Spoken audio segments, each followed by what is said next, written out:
Lost 100 people in the House of Representatives. And that 100 people, they get elected. A lot of it is we were doing the right thing to create more majority and minority districts. But in doing so, we drew these lily white districts that these people run, and they get elected by saying something nasty about the other side. And the more nasty you are, the more things you pass, voter ID and all these subtle issues that they come up with, have created this atmosphere. And they just don't even respond to the other side.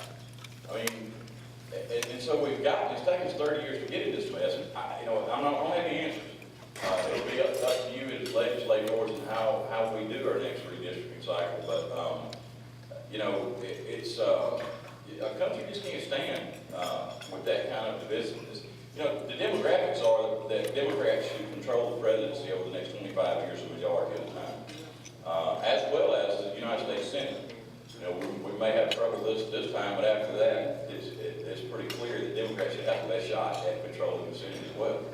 But when you have the House of Representatives, that you see what they're doing, they keep passing the same bills out of there, and they never are going anywhere, but they do it just to inflame people at home and keep their base riled up. I think the answer is that people have to, when they see someone running for Congress, they've got to ask them, are you going to go up there and stoke these these fears and racial issues and raise all these divisive issues, or are you going to try to work with one another? We got a guy right now that's running for the United States Senate in the state of Mississippi that's running on the platform, I'm not going to work with anybody. Wow. I'm not going to compromise. You know, I believe in the Constitution. Well, if anybody ever read the Constitution, they actually had a fight. They argued about the Constitution, but they compromised. They came out of there with a document, all these people, thumped like a Bible. And they don't even know what it means, to compromise, because they don't, the people that they're talking to can't think beyond something that sounds good. They're not analyzing the impact of that. And just yesterday, there was a 77-year-old gentleman, retired teacher, was in a Kroger in Jackson, Mississippi. I guess it's one on I-55, I'm not sure. It was in the paper online last night. But he was a retired teacher. They said he was a Democrat. The white guy was suspended on. And he asked, McDaniel was there, who's running for the Senate. He asked him, he said, how are you going to do this now? You're not going to you're not going to have seniority. And how are you going to make all these cuts and help the state of Mississippi? What's your plan? What are you going to do? And, McDaniel, instead of answering the question, said, what have you done all this time? Run up all of our debt, And I don't guess if you guys are Democrat, I don't, because they shout at each other. So it should have surprised me when somebody was asking a question. Anyway, the man says, well, we built airports, we built schools, and starts reeling these things off, and in doing so, I think he was pointing his finger at it. Well, Dennis, stop pointing your finger at me. And then his people start shouting, and that's when the video starts, when this lady's screaming at him, this gentleman who's shopping in Kroger. You know, when we have that kind of dialogue, we can't resolve very much. So I think it's our challenge, and your challenge as legislators, and so many of you do. I watch in Mississippi legislators, where you calm the waters. And that's where I think that women in the future will have a much greater role. My mother's been a really strong lady, you know, still is. And I believe that you will see, we will have a female president. I probably did this next time.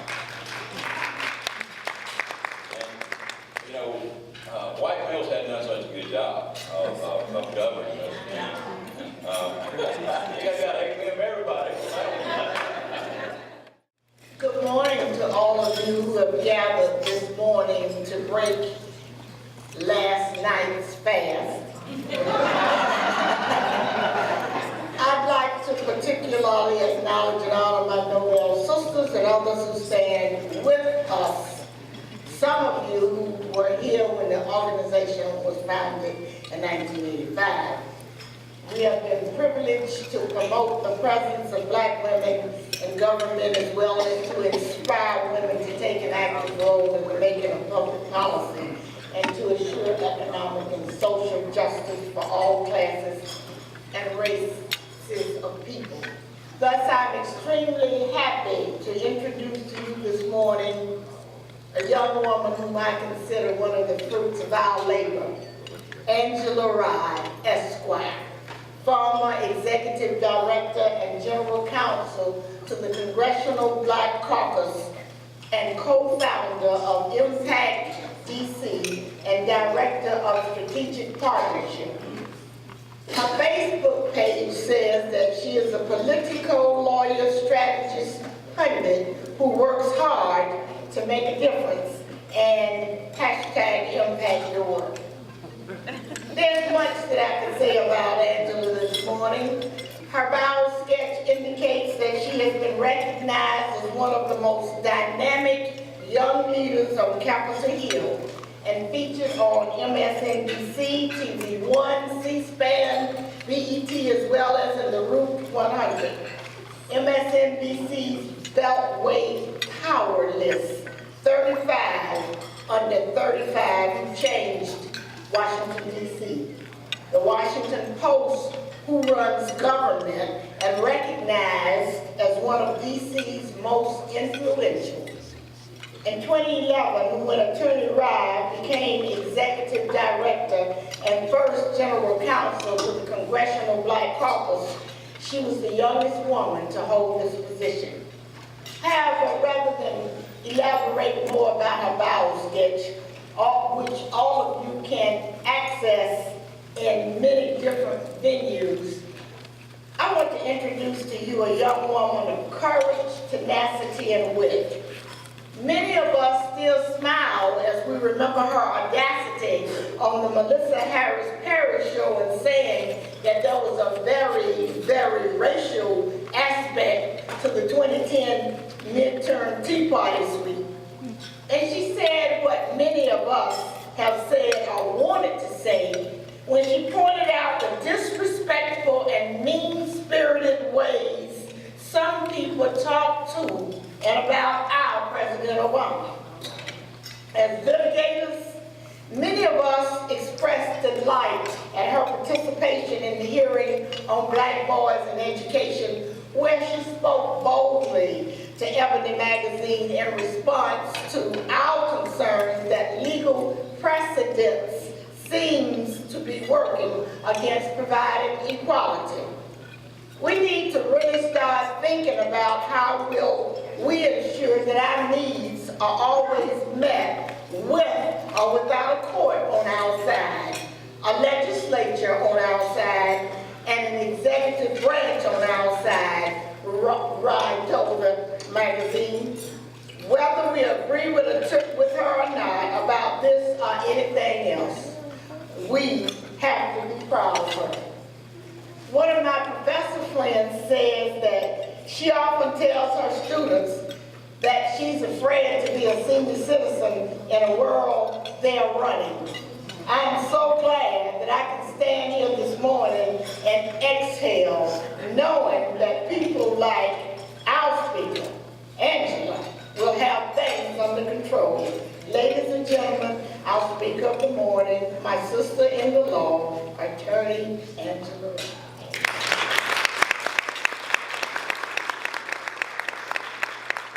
Well, we can just go to the next session now. That introduction is going to far outweigh what I prepared for you all this morning. So let me say this about Senator Joyner. For her to tell me that I have audacity, I have to tell you all how I became acquainted with Senator Joyner. I might get in trouble for this, but I'm going to take the risk. I can run that way. I first watched her laying the law down in a televised DNC meeting during the 2008 election. How many of you all saw that? And I bet so many more of you in here probably saw her do that on the Senate floor or at a meeting. I saw it up close and personal at the National Bar. She probably didn't want me to say that, but it's true. The legislative division meeting, I love her.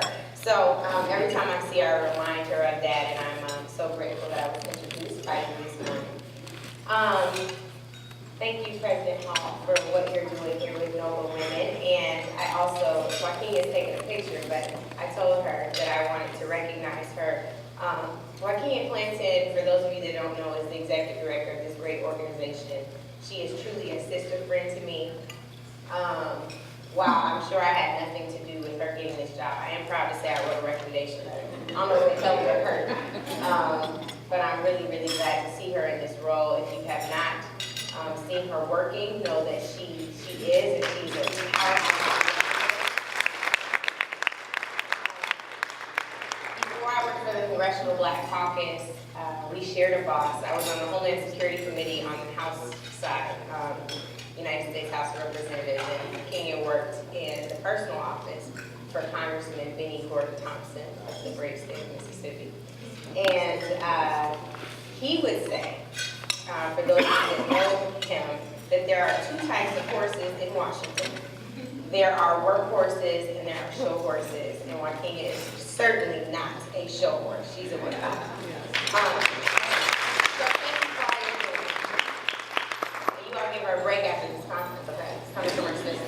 And her parents, I should say our parents, since I'm only a sister, are here. Can your parents stand, please, this morning? Good plan.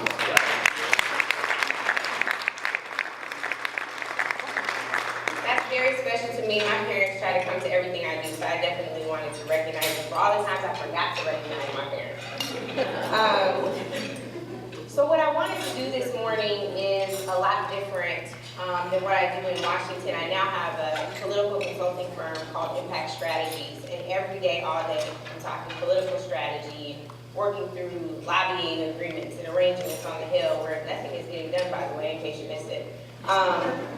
So I was hoping that we could do a little heart work this morning and really have a sister conversation. You all are elected legislative women, and there are so many of my peers and friends and supporters, sister friends as I call them, in the room. I really wanted us to drill deep into barriers that exist or stereotypes that we must defy, and then kind of leave here with some truths. And the reason for that is, in part, with the passing of Maya Angelou, and of course, soon thereafter, Ruby Dee. I really wanted us to think about our core values and what really matters and how we move us ahead. You know, we have a great report that you all have in your program books from this great organization. But before we can really do the work in a meaningful way, we have to make some self-adjustments. We have to deal with some of our past baggage, and some things that I'll call lies or myths, but the reality of these lies and these myths is that they are things that we've experienced. And there are 3 of them, but before we do that, I know there's some men in the room, so bear with me. Most of this is sister talk. You can say brother if you want to. But I want you to turn to your neighbor. We're going to do this kind of church style, so bear with me. I want you to do one thing for me. Turn to your neighbor and say, "You are my sister. You are my sister. I honor you. I honor your purpose on earth. I honor your purpose on earth. And I support you. I support you. And I want you to think about what that would have meant in your life if you would have heard that from a sister in times where you didn't really hear that. And then for the times when you didn't hear it when you really, really needed it, I want this moment to make up for that, so you can let it go. How to reach those standards is up to teachers, schools, and school districts and states, as it always has been. Every state, every teacher, every principal, they get to decide how you go about the business of reaching these standards. The standards are tied to college and career readiness, and students who meet the standards are expected to be able to go on to post-secondary education without the need for remediation. If a student actually is achieving and hitting these standards or getting proficiency or above, they should be able to enroll in college and not need remedial courses. The standards are also internationally benchmarked and match the expectations of the highest performing nations. That was the reason why I mentioned PISA. Out of 34 countries, like some of them were performing less, lower than like Lithuania. Most of us in this room probably couldn't even tell you where Lithuania is, but they're doing better than us on so many other subjects. That's a problem. The standards, and as a result of the changes, the standards do require an instructional shift.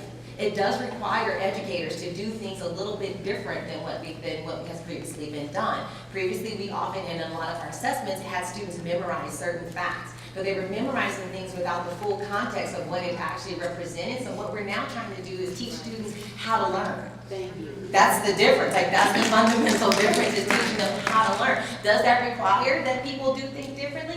Yes, it certainly does. So again, simply the standards are just an expectation of what students should know in these two subjects. They're not curriculum, they're not textbooks, they don't tell teachers how to teach. Conflating the standards with other pieces of K-12 education has also led to a lot of the misinformation. I quote former Governor Mike Huckabee, where he said, standards are the goal, what they are is not curriculum. They're not curriculum, it's none of that, it's just telling us what the expectation is. And they're figuring it out for all types of kids. If you go to Kentucky's website, they'll tell you, if you're a third grade math teacher and you're trying to teach this particular standard, here are a few lessons that you can use. Here are some curriculum. The federal government, thank goodness, does not get into like curriculum and instruction. We don't ever want them to be in that business. Each state then decides, do they give all the districts or all the counties in their state the freedom to do it on their own, or is it more of a kind of a statewide decision? In most of the cases that we've spoken with, each state is allowing, they'll say that it's locally controlled. So within each district then decides how to do that. So we have some states, and I haven't visited Georgia's, so I can't attest to exactly what's there. My governor is still trying to fight it. Yeah, but you can go to other states. And the unfortunate thing I will say is educators in this room, when your elected officials are fighting against something that you're simultaneously working on, they need to hear that they're basically negating all the work that you guys have been doing for the last 2 years. When they come along with the pen and say, oh, never mind, we're not doing Common Core. Well, what are we doing now? Like, kids start school in August. What are we going to be doing now that you've just kind of unilaterally decided we're not doing this? So there's a lot of work that went into developing the curriculum, the instruction, et cetera, to support these standards. And to simply negate that, I think is really a form of disrespect. But I would encourage you to visit different states' sites to find out how to get that curriculum. And I would also encourage you to critically think about any vendor who says that what they're providing is Common Core endorsed. There is no body. There's no unified national body. There's no regional body that has validated and said, in fact, there's a lot of work being done trying to scramble to do that, because everybody's slapping the Common Core line sticker on everything and saying it's simply Common Core line.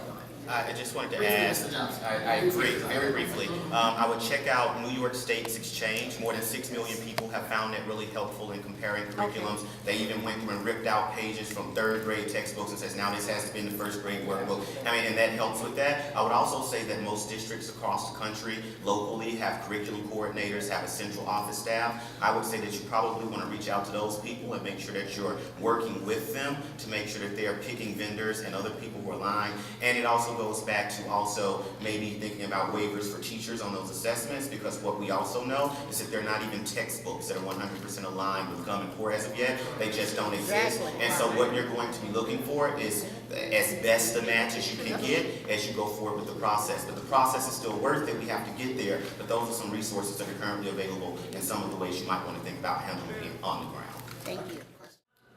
what is important, and I think Dr. Marshall pointed it out in her keynote, raising standards and having rigorous standards are fine. If you don't have the resources. So if, you know, I'm in Madison, Mississippi, which probably has one of the highest per capita incomes in the state, as opposed to Belzona, Mississippi, where broadband may be a challenge. Just having those standards really is not going to help the students if they don't have the resources to go along with it. What we've been trying to help our families, families of children birth to 5, and the people in the state of Mississippi, the Common Core is what we used to call in the Delta